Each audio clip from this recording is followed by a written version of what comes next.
Hey, Charles. Yo, Keith, Hey, completely as you are. how are you? Superb and wondrous in amazing ways that can be recorded on digital flowers. What's Uh, up, bro? Not much. Thank you so much. I'm sorry there was a miscommunication between the links. Sometimes the lynx finds a jinx, sometimes it goes back to the Sphinx. Either way, the Egyptians ain't jipping nobody this time. All right. Well, Charles Fleischer, thank you so much for doing this. I've been trying to get you for a while, and it's a real honor to actually meet you face to face or via Zoom. My face is to your face. Okay, hey, well, same to me, mister. Yeah. So I know you started stand-up comedy, like your first gig was when you were 9 and stuff, and I wanted to know, like, was that like a talent show thing, or like how do you like say, hey, I want to start doing comedy? Well, that's a great question, and it indicates you have done some background work. Yeah, Clarence, send Keith something nice from the garden. No, no, something nice. He knows about Camp Kiwani, La Plume, Pennsylvania. I was there the year 1959, and they had like a talent show kind of thing. They yeah. put on plays, and they actually had a theater. Oh wow. Not like It was probably like 50 seats or something, like for parents to go more see. like just benches, but there was, a proscenium, a stage, and a curtain that they did plays and events things. And I did a bit. Jonathan Winters was an inspiration. Yeah. So I did a bit about a hot dog vendor selling hot dogs, and there was a guy named Tommy Levine who looked Asian, Mhm. even though he was Jewish, and I had him go, "I have a yen for a hot dog." And then I did this whole bit about passing hot dogs to people because I also worked as a waiter when I was at camp. Yeah. Um, and I used to do bits with the food, and that was it. And then fast forward to Southampton College, Long Island University. Oh, hold on, I'm getting a call from my memory time. Oh, maybe it's from me. No, No. I told you not to disturb me when I'm talking to Keith. I don't care what happened to your mother. If you ever disturb me and Keith again, I will wreak havoc upon your time. And that's what is real. You are not completely understanding what I'm saying. Good luck with your future, Democrat. You won't bother us again, I promise you. That was awesome. Oh, thanks, man. I didn't plan it or anything. Just happened to be a 1:30 alarm. Uh, I do the alarms too because I'm very like with my you Asperger's, I'm very like OCD and stuff on stuff. So I really have put Asperger's? You're on the spectrum? yeah. Dude, I couldn't tell, man. Yeah, that's what everyone says. Yeah, but How do you know it's true? I was diagnosed when I was 13. I remember the day. It was March 10th, actually, 1999. And I remember that was the day because I went to the doctors. Yeah. And that was the day the Lakers traded Eddie Jones, and he was my favorite basketball player. And I just started crying, and my dad's like, "Oh, Keith, it's okay. A lot of people have autism and stuff." I was like, "Oh no, the Lakers just The fuck, traded." crying just for that? I I was, went to a museum and I saw Picasso, and it touched my soul and it said, "Fuck, this kid has diseases." Out, man. You no longer can go to the visitors hall. I was crying because the Lakers traded Eddie Jones. That's Oh, what I fuck, was you trying to should say. cry for that. Who was the doctor? What was his name? Was he Jewish? No, his name was Dr. Stephen Cool, actually. Not very cool, man. Yeah. So never trust a doctor named Cool. That's a jazz name, not a doctor. Man, Keith, I think you have a little bit of the autism. But it's not gonna like make a spectrum dark. You're just gonna be near the spectrum. I had to do puzzles and stuff, and like I solved like a Rubik's Cube in like less than a minute or something. So like Dude, yeah, like you're just smart. I'm not sure about all the spectral resonators and the cognitive dissonance on all that because you know, and or attention deficit disorder. yeah. disorder. Like, is that's a bad thing? Maybe, go back 10,000 years. We're all sitting around a campfire at night, and then Clark's over there. He has ADD. Hey, he never listens at all. But Clark is going, leopard coming, quick, leave now. So it's you know. Well, I mean, God bless all, but I like from my point of view, and I'll ask my girlfriend. She's got a real good eye for it. I yeah. don't think you would even get close to being evaluated. Oh, wow. Well, thank you. I don't know if that's a compliment or an insult, but thank you, I But guess. neither. It's just like, hey, look, if you want to go for the Asperger label, God bless you. But usually the Asperger, usually there is the speech patterns are more distinct and rapid. There is kind of a cognitive controller, which is indicating that there is some kind of mesmerizing underlining consciousness booster. Right. And I don't get that from you at all. You're like Well, just I was very nonverbal too. Like what made me more verbal was I started doing stand up, much like you, except I didn't start when I was 9. I started when I was 13 and I oh, did. what a pussy. Yeah, I know. Must be on the spectrum, man, waiting that long.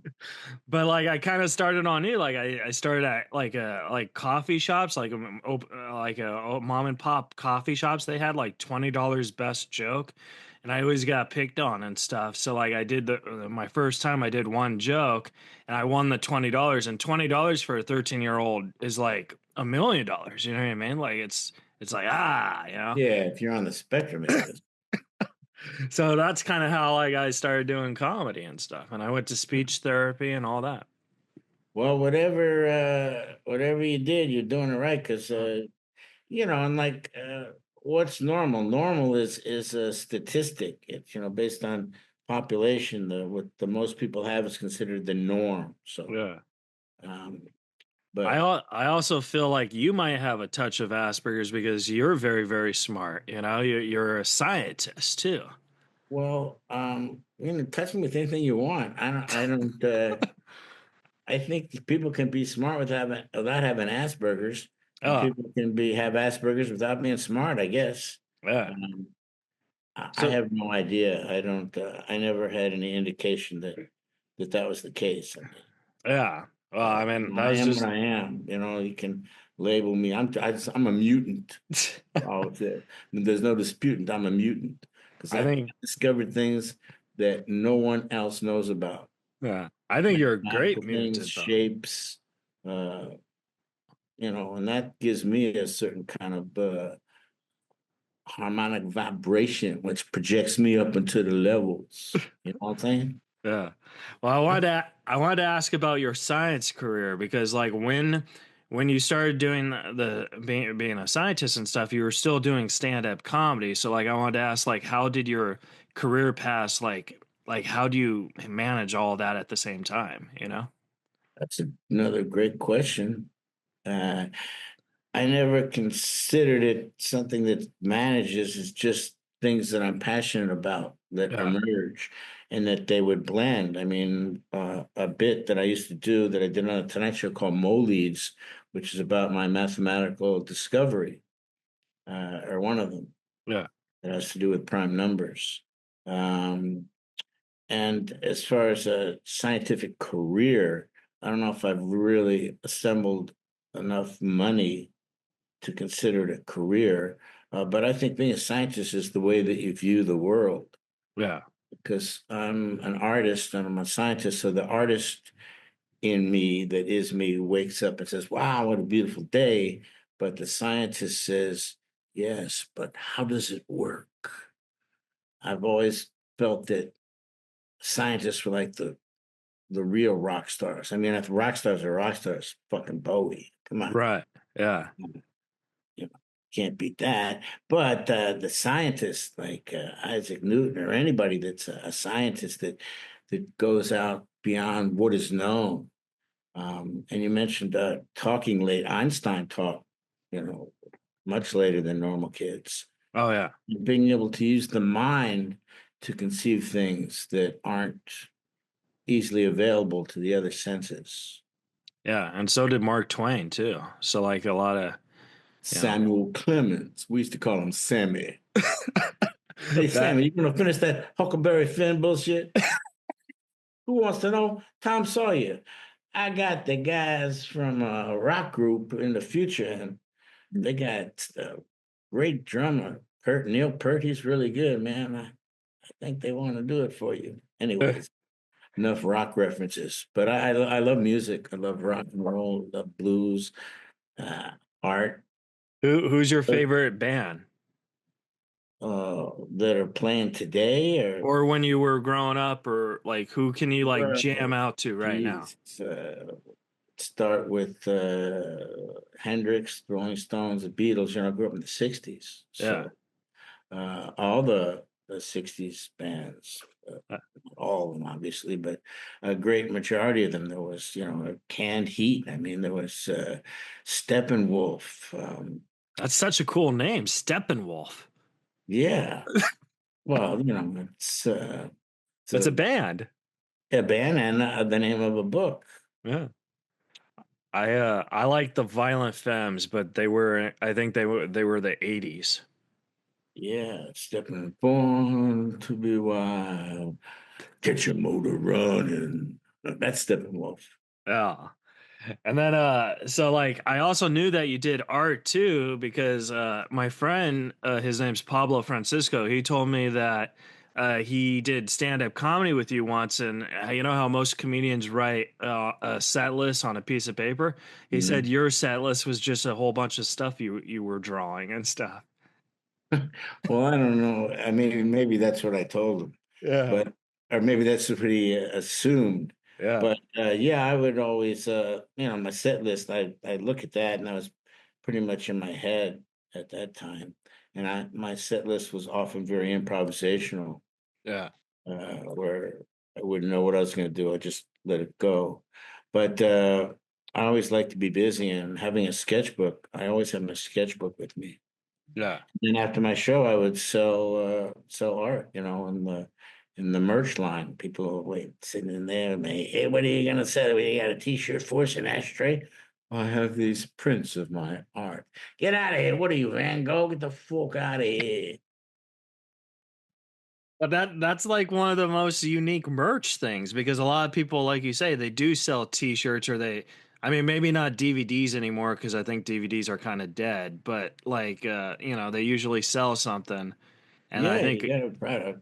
Yeah, well, it's very personal, and yeah, after you do a show, if you make a connection with people, and then they come out and look at the stuff, and if there's one piece that they see that makes a connection, then they're more apt to purchase it because they relate to you based on what you just did during the show and the imagery there. yeah, And Martin Mull is a comedian that used to do artwork. right, yeah, Jonathan Winters did artwork. He did kind of a primitive native kind of stuff, kind of that called to his Indian roots. Um, and Bowie did painting, Ron Wood. I mean, a lot of guys. I think Jim Carrey. yeah. Jim Carrey paints now. Yeah, Yeah, I mean, a lot of guys do. It's a Billy Zane. It's just, you know, if you have the market there, and oftentimes, if you're blessed enough to have this thing we refer to as talent, whatever that mystical thing is, that you know one pot can spill over into the other. yeah. Did you paint that picture behind you? The red hat, the lady. No, that's Picasso. Oh my gosh! See, I know nothing. I'm like, I The thought, one next to it, I did. oh, I don't have my glasses on, but it's a guy and a holding a alien, right? Uh, oh, oh, cool. I like it. But the Picasso is not a real Picasso. Yeah. It is an exact copy of a real Picasso. Uh, if the artist that did it had signed the name Picasso, it would be considered a forgery. And that would be Oh, yeah, not, that's frowned upon. yeah. but it's just a copy. I couldn't afford to buy a real Picasso, Oh. so but I have one in my house. Like I live with a Picasso, man. That's a beautiful thing. Well, if I ever get like rich and like super more famous, I'll buy you an original Picasso. I'll be like, Charles, Fleischer, here you go. Thanks for doing my Dude, I'm podcast. ready for that. Yeah, yeah. Well, let's see. Uh, there's a Chagall, Oh, nice. and you know, let me exposing my messy house to you. That's the kind of friendship I give to a guy who just proposed giving me a Picasso. Uh, I well, could thanks. just be a guy named Pablo.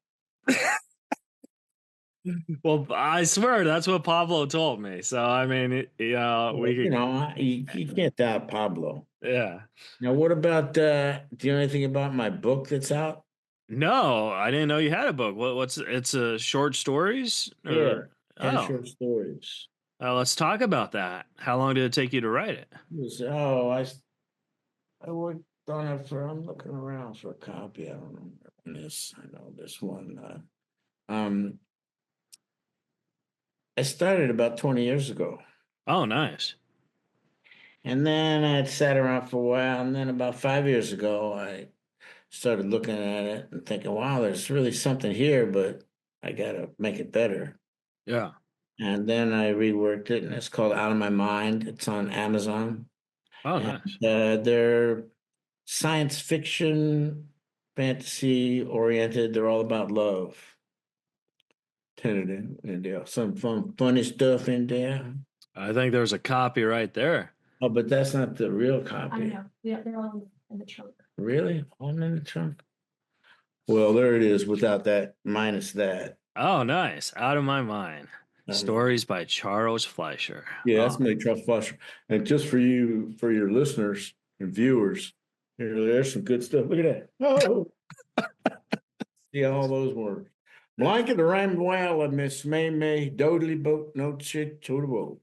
Love well, that's cool that you accomplished writing a book as well, because I've been trying to write a book for like, I don't know, 8 years, and I only have the title. I don't really have any stories or anything, and the title is How to Annoy Yourself to the Top. Well, I think you're done. I think you're done. You just your perhaps your perception of top, because top is a relative term. Oh, yeah, yeah. If you're on a planet as we are, the word up and down are really irrelevant. Uh, Yeah. up is up on this side. So if you're on the surface of a planet, the terms in and out are more appropriate for directional movement. Ah, all right. And Sideways. that's yeah. So So I wanted to ask you, like, when the pandemic started, like, have you been doing stand up since, we're kind of over this whole pandemic, or have you retired from stand up? no, I haven't. It's slowed down since the pandemic. Yeah. I was most recently at the Ahern in Vegas, and no, it's I love doing stand up, Ah, but I find that being older than the average, like how old are you, young man? I just turned 37. No way, 37. Now Yeah. you know that's the number that's the key to my whole mathematical system. Yeah, really? Holy Yeah. Lord. 37 is a prime number. Yeah. Anytime you divide a number by 37, you get a repeating sequence of digits that are based on three repeating numbers. Like 1 divided by 37 is 0.027, 027, 027. Oh 2 my divided God. by 37 is 0.054, 054, 054. And that's 3 for divided by every number? 37, every number. 3 divided by 37 is 0.081, 081, 081. 4 divided by 37 is 0.108, 108, 108. Now you Whoa. know the 3 and 4, one is 081, the other is 108. Those are based on the same three digits, just Yeah. different places. And that's why the numbers 3 and 4 are together in the 6 different systems of moleads. I did a TED talk about moleads, and I have different stuff on the internet presented about it. But yeah, because 37 is a prime number. Yeah. And all prime numbers generate molead systems, which are based on these repeating digits that take place. When you divide 1 or any number by a prime number, you get this reciprocal result that it continues to repeat. Like divide 1 by 7, 1, 4, 2, 8, 5, 7. Yeah. And so it's that sequence remains the same. And for instance, using 37, if you divide by 37, you will get 36 different numbers that go together into pairs, which add to 37. This is true for any prime number. So 1 and 36 equals 37.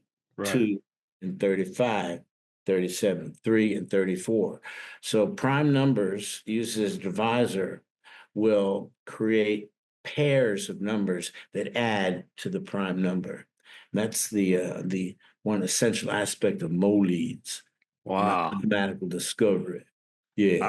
I wish I knew you in high school, Charles. Dude, in high school, man, we would have just got some like weed, maybe some hash and shit, and just I'd be going, dude, you ain't autistic, you're just fucking high, man. You ain't autistic, you just got some good fucking weed, man. Shut up and fucking pass the doobie, dude. Oh man.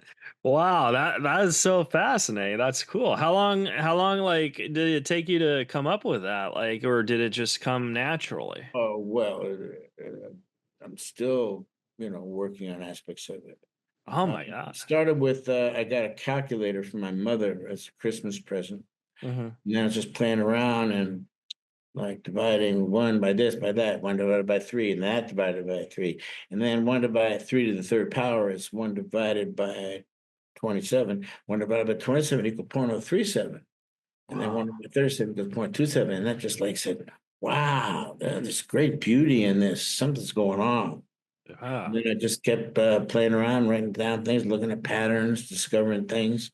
And even to this day, like I'm just sitting here at my table. Here's something I'm just messing with right now. There's a dodecahedron I made out of just rings. See that? Just Oh rings. my gosh. Like a 12-sided figure. Dodecahedron. It's a hat. It's a knife. You can use it as a little thing for your arm. You can put both arms in it. You could use it as a plate. You could cover it with paper and make a big purse out of it.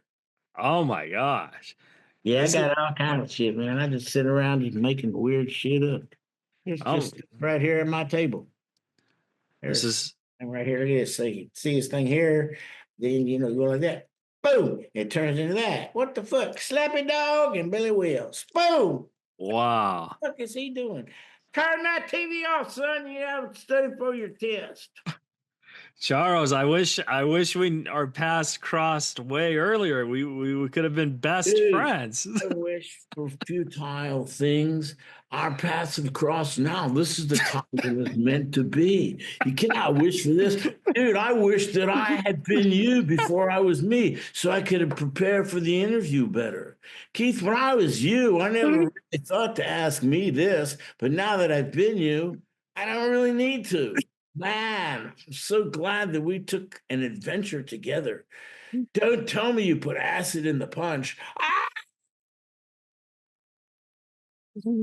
I did have a couple movie questions for you real fast because you Any worked speed. you worked with Oliver Stone on this movie that a lot of people haven't they haven't really heard of, but it's called The Hand. The Hand, Michael Caine, yeah. Yeah, and I wanted to know like how was that? Like was that your first movie and then were you like holy shit this is Oliver Stone or like how'd your No, mind no, I'd done movies before that. uh Boy, I don't remember the exact date, but no, it was Oliver Stone. And I went in, I read, and I got the part, worked with Michael Caine, and it was great. What was that guy named? Barry Windsor yeah.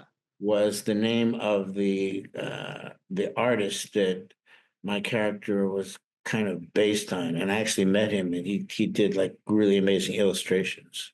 Oh, that's awesome. Or no, maybe they just used illustrations for the ones in the film because this guy had the hand, he was an artist.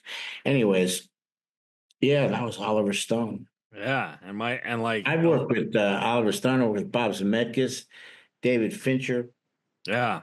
Wes Craven.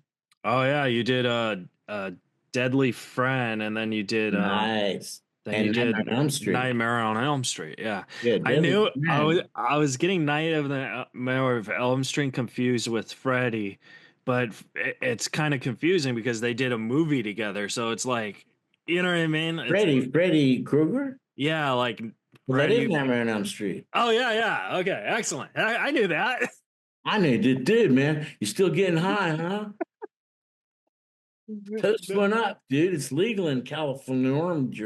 No, Jason then, whoever was I don't know, but Well, that's another killer altogether.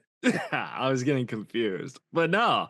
But yeah, so like Wes Cravens was great. He was like the horror master, you know what I mean? He was an amazing writer director, and Zemeckis, David Fincher.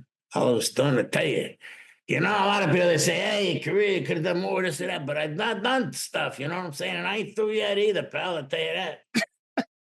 Oh, that Roger Rabbit thing. That character. That movie holds up. Oh, People Roger still like Rabbit is that great. whole Roger Rabbit thing. It's an amazing thing. And I go to these conventions, Yeah. and people pay me money to sign things. It's crazy. Yeah. I don't mind because it's a way to get some money. Buy my girlfriend some presents. I like to buy her shit. I'll buy her like a little hat, little tiny hat. She can't wear it, but she can just look at it and think, "Man, I wish my head was smaller." And I said, "No, babe, wish the hat's bigger." That's it. Well, I'm trying to trend carefully on Roger Rabbit because I'm sure you've heard every single question in the book of it. So like I'm trying to like keep like original Dude, question. you're batting 125 Oh, in a 6-point park. So don't worry about it. It's like just speak for your own curiosity. oh, okay. Be damned to those who do not understand what you have said. There is not the purpose. I don't know what you mean, but hey, it don't matter what other fuckers say. You know what I'm saying? You pick your own fucking questions. All right. So my question is this, because like everyone knows that you were Roger Rabbit, but I feel a lot of people also don't know you were also Benny the Cab, and And I wanted to ask like wait, how. Benny the Cab and two of the Weasels. Oh yeah, yeah. I didn't know Psycho that and one. Greasy. Oh, Come on, s- man. 4 different parts. four different parts.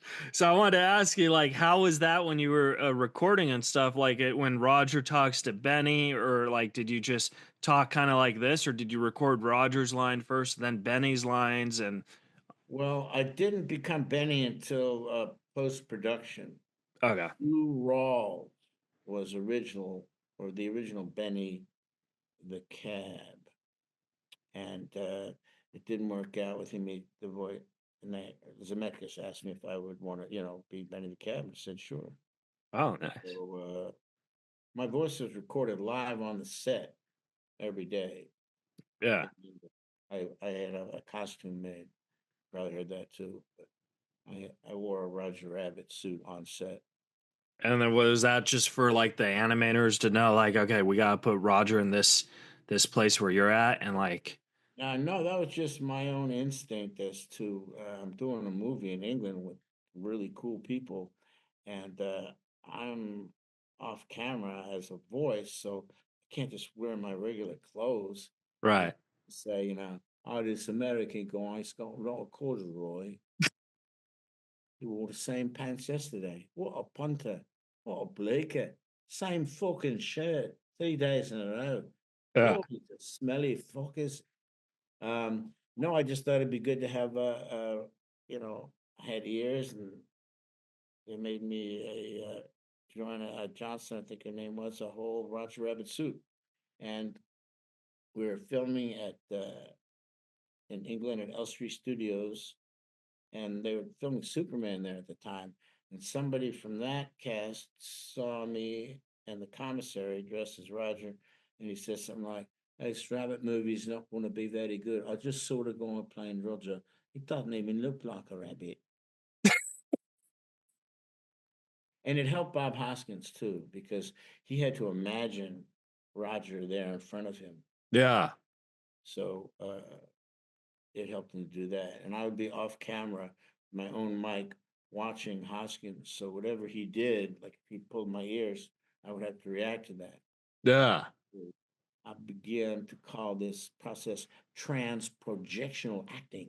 I would stand in one place and project myself into the space in front of Bob Hoskins. It worked out. Now, how intense was Christopher Lloyd? Uh, well, I didn't have any scenes with him directly. Oh, you didn't do that when he was No, he was there. I mean, we he hung was out putting you in the dip? with him, but I don't recall. Oh, wait a minute. Yes, I did. He put me in the dip. Oh, of course. I guess I blocked that out. It was too painful. Yeah, I mean, Christopher Lloyd, he's a legend. Yeah, yeah. I got a very awkward story about Christopher Lloyd. You want to hear it real fast? Sure, but let me just also point out I worked with in Back to the Future too. Oh yeah, yeah. Cool. So I got a lot of Christopher Lloyd on my scratchbook. All right, Uh, what's your Christopher Lloyd story? Does it involve Jamaican coffee? no, but I could add Jamaica coffee in it. Just a little, but go Okay. ahead. All right. So Christopher Lloyd, when I was in college, he was on the sitcom. I don't remember what it was called, but it had Pam Anderson in it, and I went to go see a live taping. Right. So I go to the bathroom, and then Christopher Lloyd goes, to the bathroom. And it was really awkward. I was like, "Holy crap, you're Christopher Lloyd." He's like, "Yeah," and then. I could ask Christopher Lloyd any question right in the bathroom, and this is what I asked him. I said, Christopher Lloyd, do you remember in Roger Rabbit where you took the cartoon shoe and you put it in the dip? What did that cartoon shoe ever do to you? And he looks at me and he's like, I'm peeing, man. Wow, I think you're lucky he didn't just piss on you. I know, but I just thought in the moment, I was like, why did I ask him that?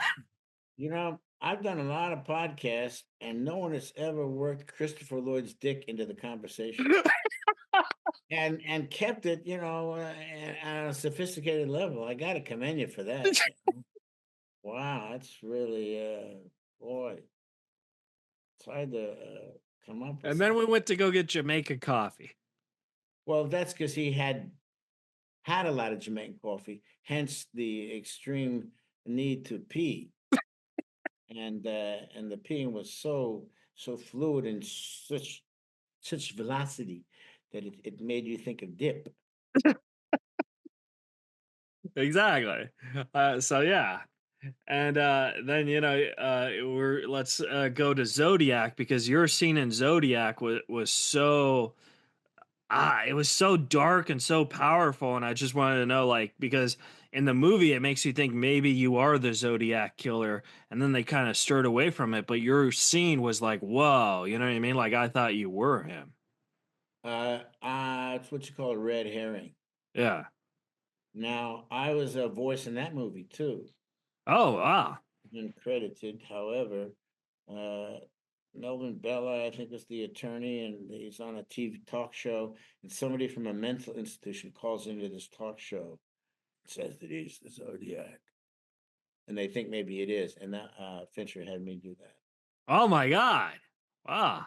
Yeah, that's a little known fact, man. You viewers are getting a bundle today, man. They are bundling up on this Master of Recollector. Oh, I'm gonna take till I say it. Okay, talking to. We're talking with Keith and Reza here on Reza. Take jump and put it in the puppy.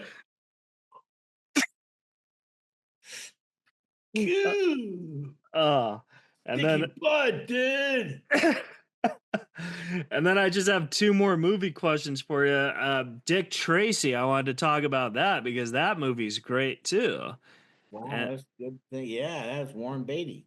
yeah, And I started out playing a different part, but they had fired the chick who was in that scene, so they had to reshoot it. And yeah, I happened to be working on Back to the Future too the day they needed me on the same lot. Oh my gosh. And then Warren Beatty recast me to play a reporter in this other scene with Al Pacino. Yeah. And that was super hot that day. And we're on the trailer, and Pacino, he had all this makeup on, because a lot of the guys did and that. And he never got out of character. Yeah. He stayed in character. And it was fucking hot shit. Hey, Al. And yeah, Al Pacino, fuck, what a guy he is, huh? After your scene, did you say, "All right, now I gotta go Back to the Future"? No, because that had already passed. That was another. Oh, okay. I could have gone Back to the Future, and then I would have ended up in Scarface. Uh, and then I got a Twitter question. I do apologize. This is one of the few movies I haven't seen, but it says on this Twitter that you worked with Tupac. Oh yeah, Yeah, so like I guess the Gridlock. question was like, how was that? That was fucking amazing. Yeah, Man, he was a true poet. yeah, Some people are poetic, and some people are rhymers, and some people are flippers and dippers who like to skip, but they don't do when the monkey don't drip down to the tree, and the tree near the ocean, the fly can, the monkey motion, all that shit to rap in the rhyme. You can do that shit anytime. But Tupac, he had the soul of a poet. yeah. That that image, I think it was his of a flower bursting through the concrete. I think it's a Tupac image. Is that Tupac, honey? Never mind. Um, yeah, and you never know what happened, but we got along, and he was talking about wow, being in other movies and stuff, and then fucking shoot him. Yeah. Man, that's so weird because that's also an unsolved mystery, right? On Tupac, and then you were in Zodiac, so that's two unsolved mystery things you got. Yeah, man. Now you're barking up a scary tree, dude. But we know who killed Tupac. It's an East Coast West Coast thing, isn't it? Isn't that the deal? I ain't gonna mention names because I enjoy my freedom. Right. But Uh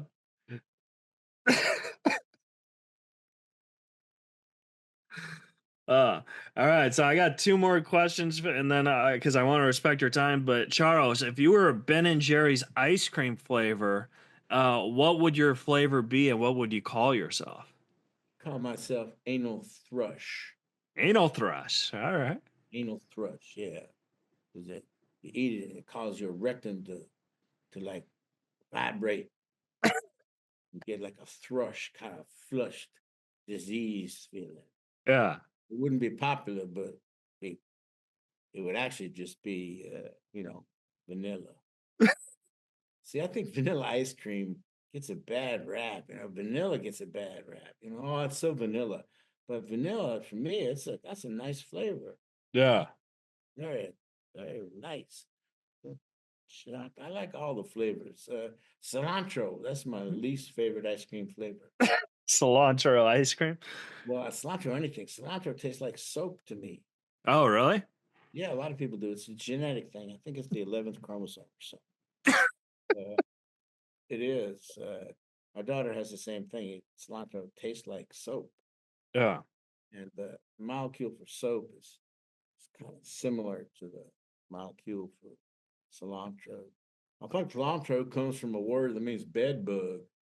Oh my gosh. Yeah, because it has a smell to it. But I don't want to put too much information down on this because listeners today, they don't want to, hey, just slow the fuck down on this info highway, motherfucker. I want to just relax with Keith. Have a little easy on the reason. Bomb tam from man, Parmesan cheesy. Parmesan from Farmer John, all the things you're thinking on. Well, well, well. Wow. Somebody, oh man, that's a bitch of a dog. Oh my god. And then I use that for configuring my little jimmy jammies. yeah. And then so you sell your art. Do you have a website that you sell it on, or is it just at Sure the do. shows? Yeah, you can post that motherfucker. Yeah. Charles-Fleischer.com. All right. And will you actually sign it so they know they're getting an original? Oh yeah, bro. It's a print, but it is an original. I mean, print. It's a print. They're only $100, but yeah, they're all signed. They're signed museum quality prints. Oh, cool. Yeah, I don't mess around when it comes to what can be found Yeah. at any cost, but accosted by the boss. Ah. Springsteen referenced but not referred to by Clarence Clemens and the rest of the crew.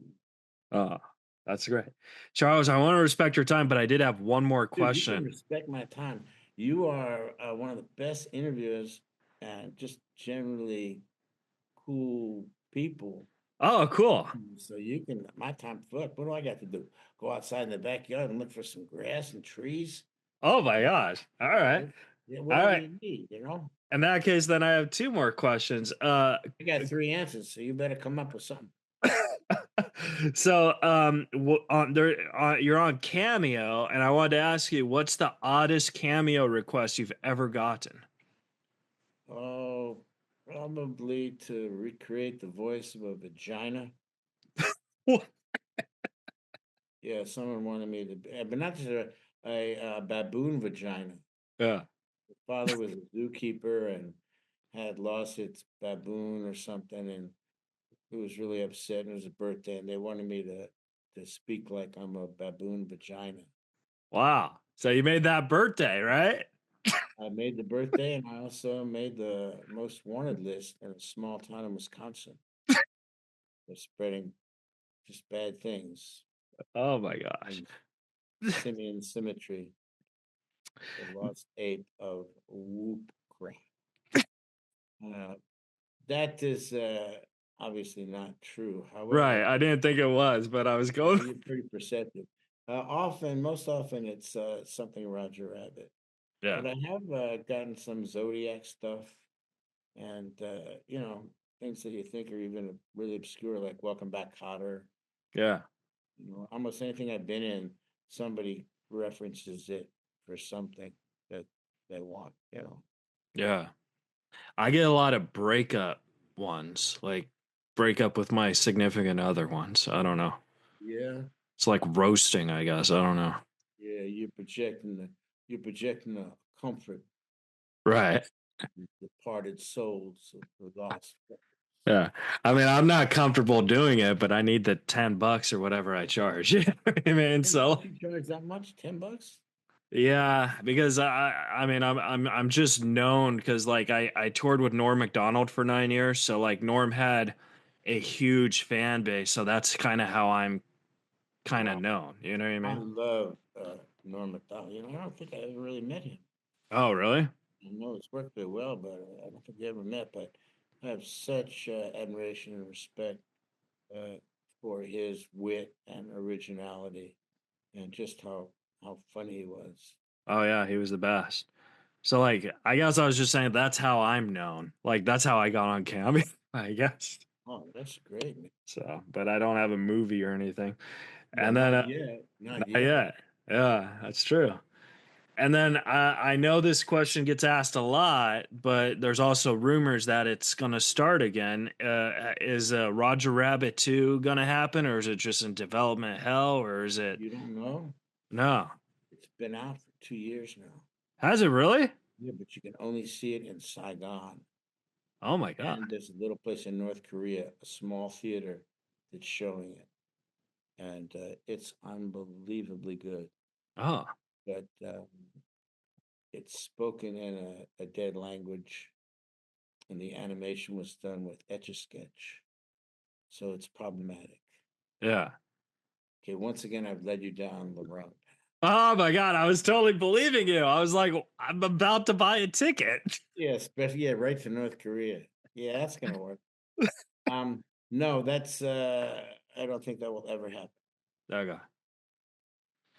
for Oh, many reasons. I know there is a Seaman and Price, the guys who wrote the original, they have a script.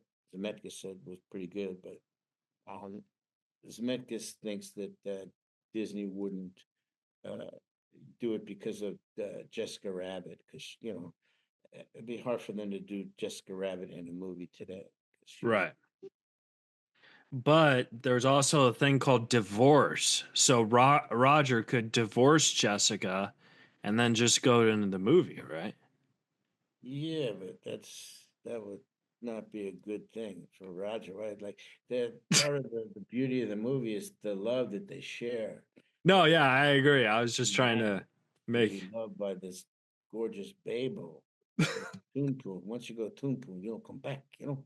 right, yeah. Uh, Forget yeah, that. That was a bad idea. Sorry. but there's never was a sequel to E.T. So there you go. Yeah. All right. And then well, in a way you kind of did do I don't know if it's like a sequel, but you did a lot of Roger Rabbit like videos and stuff, you know what I mean? Well, the shorts, the cartoons. Yeah, yeah. So, yeah. All right. Mr. Rabbit. All right. Well, Charles, that's all I got for you. Thank you so much for doing my podcast. It was such Hey, an really, your podcast should be doing better. How many subscribers you got? Oh, I have 25K. So, 25,000? yeah. So that's not very great for a podcast, but But it's good for just like like going shopping. yeah, it's good for Keith Reza. That's It's what good I for mall life. yeah. 25,000. If everyone sent you $1, That's true. not much. Hey, viewers, keep the buck. You know what I'm saying? This is an easy way we can help him get a little boost. You know what's wrong with a boost? $25,000. You could do it once every month. Come on, let's get this boy on his own. Let him do his own movies. Oh my God, you're so sweet. Yeah, I'll send him $2. I'll send him $1.50, and I expect change. All right. Well, if anyone ever sends me that much money, I'll buy you a Van Gogh, you know? But Wait a I, minute, it was a Picasso before. oh, Now it's Van podcast. Gogh? But yeah, I was trying to Oh down. man, now your credibility is really up for grabs. But And no, here's what I really don't I feel podcasting like it's kind of like comedy, like me interviewing you. I feel you just made me a better comedian and a better interviewer, so I don't really care about the listens and stuff. I just care about getting better. You know what I mean? well, that's a very admirable position. Yeah. It's a good philosophy of life. We'll get better, and one will lead to the other. Yeah. So, well, Charles, it was an honor and I'm glad we're friends now and Yeah, I'll just you're such a natural, and you're funny, and you have really good questions, and you're not like anybody else, so that's a good thing. oh, well, thank you, Charles. I really appreciate that. Where can the folks at home follow and support you at? Oh, they can follow me. I'm in Sherman Oaks. I walk around a lot. Well, they can follow my Instagram, which is Moleeds2737. They can buy my book on on the internet, on Amazon, or if they're in Los Angeles, they have it at Barnes and Noble, Studio City. Oh, nice. But or just think about me when you're doing something fun. All right. Well, And there'll be a way to follow, like through social media. Obviously, no. Instagram is a pretty good one because I post a lot of my art there, and I got my website, and you know, it's like you said, that this and that. They follow you. I just want to get better. Oh, Same kind of philosophy. I just want to be the best artist I can be. I want to come up with new creations and stuff, and challenge people's minds and make them think, is that possible? What if we could put the Fleischer on top of the Nutella and then switch the Gabink? oh my God. We switched the Gabink and no one noticed. Well, Charles Fleischer, thank you so much. I really appreciate you. Thank you, sir. All right, guys. That was the episode. Problem. Uh, Okay, let's do that once again. I think we can do it much better. If you could just make your questions a little more peppy, and I'll get the real Charles to come in. He's ready now. Okay. Okay, bye. All right, bye, Charles. All right, guys, that was the episode. Subscribe, rate, review, and we'll see you guys next week on Reza Riffs.